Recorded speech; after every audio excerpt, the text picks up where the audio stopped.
Mga kasama nato karon dinhi sa may art gallery, dinhi sa may Humayan Cafe, sa Enviro Green Farm, dinhi sa may Barangay Katanggawad.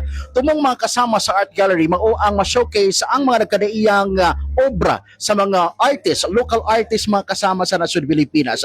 Kung inyong makitaan, na-display din mga kasama ang ilahang mga obra. Ma'am Marcy Supsup. Yan. Ma'am, unang-una, ano yung pakiramdam na napakainit ang pagtanggap natin with this art gallery no, dito sa Jensen? Unang-una, matagal ko ng balak talaga to. Nagsusupport talaga ako ng mga artists. Kahit sa Manila, ganito na ang ginagawa ko. Sabi ko, siguro, pwede rin na i-open ko sa mga local artists para mabigyan din ng awareness na dito sa local, marami din tayong mga matatalinong kagaya din ng Manila. Kaya ko in-open ito para to support the local artists. Okay. Unang-una, ano yung gusto ninyong mensahe na may paabot? We have so many local artists, young artists na nagsisimula pa lang. Ano yung gusto ninyong mensahe, ma'am, sa kanila with this activity? Yeah, sa lahat ng mga local artists, mga bago o yung mga matured artists, alam ko mahirap, no? Ang maging artist kasi mahirap magbenta, di ba? Kaya ako tumutulong din para to show to others that we have a lot of talents in the local na pwede rin ipakita sa iba na there is talent in the local na pwede rin magbenta sa buong Pilipinas. Okay? Ito ay pamamaraan para ma-expose ang mga local artists, to inspire them, to encourage them na kung hindi pa naman sa ngayon, siguro ito ng pagkakataon na through my gallery, makilala kayong lahat. At gusto kong makatulong. Okay? Kasi part of my mantra is to help the community, the talented persons, not only in artists, but is also in the beauty, pageants. Tumutulong po ako lalo na sa mga underprivileged na mayroon namang talents na dinadala, no? May skills, may talento na pwedeng makita sa buong Pilipinas, buong bansa. So sa inyo mga artists, tuloy ang ating pagsuporta, and every month meron kaming mga ganitong mga events na to train, to expose sa mga iba-ibang mga artists na yung mga hindi pa nila nakikita na pwede naming ipamahagi sa inyo. Okay. Lastly, ma'am, ano yung after this, ano pa yung susunod na mga activity? Kung art ang istorya? Marami po kaming mga pinagpaplano na is still related to artists. Paintings. Kasi dito sa Enviro Green, hindi lang ito ngayon, pero tuloy-tuloy ito monthly. Meron kaming mga planong ma-organize ng iba't ibang form of paintings.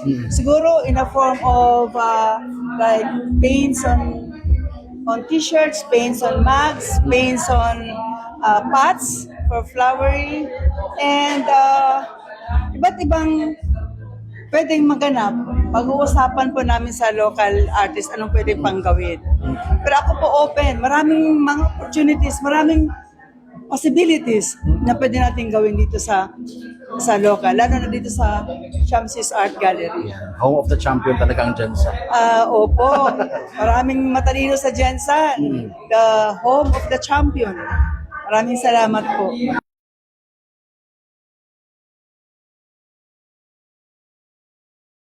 Kindly tell us po, gaano ka-significant itong wall gallery sa birthday niyo po, lalo na yun sa Heritage Month? Yes, ever since I was young, I was exposed to the arts.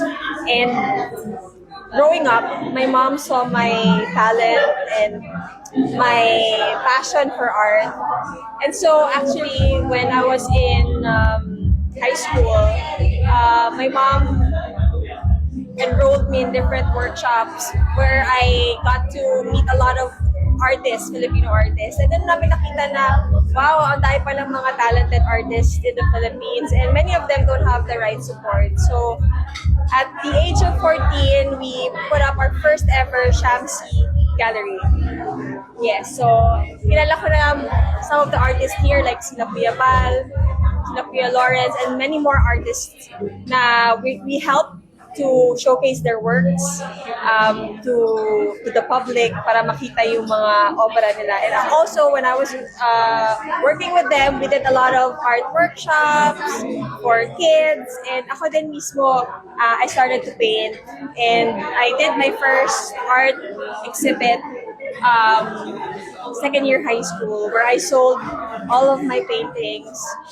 And after that, I went to college, I took up architecture, but art has always been something very close to me. Kaya ngayon, parang full circle moment that even if my mom is mostly based here na in Jensan, because our art gallery was in Manila before, now she's bringing it here to our roots, to our hometown. And it's not just the arts, but with EnviroGreen, agriculture, our love for plants, for taking care of animals and everything. So, parang bumalik kami dito, where it all began, for me. Ma'am, daghan pa kayo tag mga artist, no, katong mga young artists nga pagsugod pa lang na ay mga kanang magahilig for Yes, arts. yeah. Usay bisahin mo sa ila? Wow, I mean, I know it's tough to be an artist in the Philippines. I've always said this when we were pushing for arte. Mahirap kasi many of the industry talaga, only a few would really call it their bread and butter. Many would only do their art on the side. Kaya nakakalungkot kasi I always say this na it's not something talaga that you can learn or you can learn in school, but it's a talent that you can hone in school. Pero ano siya parang hindi lahat nabibigyan ng ganong talento. So I hope that if you have that talent, I hope you don't get discouraged. And I pray that many more people will really see and appreciate art and support art as it should be supported. At they could collaborate with you dito sa cafe, yung mga local artists natin sa Jensan. Yes. Actually, I think we're open to showcase the different artists. Alam ko, mahirap makahanap ng venue where you can, just put up your works. So dito, you're very, very welcome. We actually have different competitions. Kahapon, we were looking at all the obra and we chose our top 3.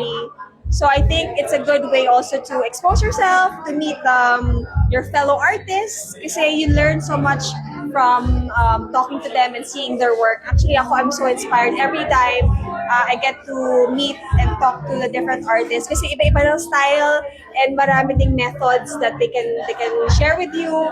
I'm very, very lucky that I was able to really learn from talented individuals, and sana nga magtuloy-tuloy itong art gallery here.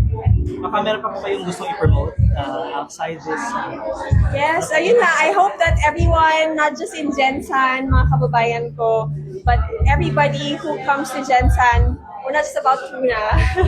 So ngayon na yung pa kayo pupuntahan, punta kayo dito sa Mayan Cafe, sa Shamsi Art Gallery, to really be with nature and witness the beauty of our talented individuals who are here, and hope that you can support them because everything na we resell here is really going to support many families of our artists. So punta kayo dito, and hopefully you can also see some of my memorabilia here.